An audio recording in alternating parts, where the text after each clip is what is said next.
And patterns are a funny thing.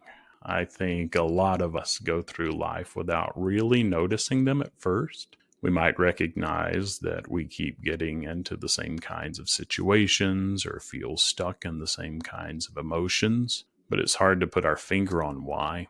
And I get that. It's not always obvious.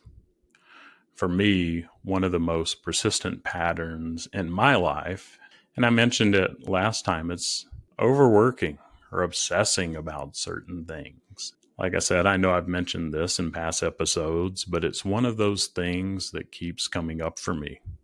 There's this part of me that I call the taskmaster that just never seems to be satisfied. No matter how much I get done, there's always more on that to-do list.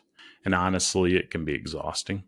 I remember one time about 2 years ago, things got really out of hand. My coaching practice was growing. I was working on developing new resources for clients, running some workshops, and on top of that, trying to be present for my family. The taskmaster part of me was pushing me hard, really hard.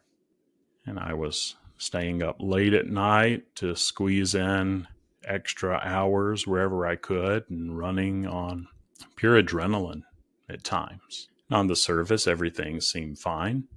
I was getting a lot done. I was productive, but my personal health, my family was lacking. And the attention that I needed to give there was lacking. And underneath, I was burning out. And my wife and family, as usual, could see it before I could and asked me to take breaks, to rest, but I just couldn't turn it off.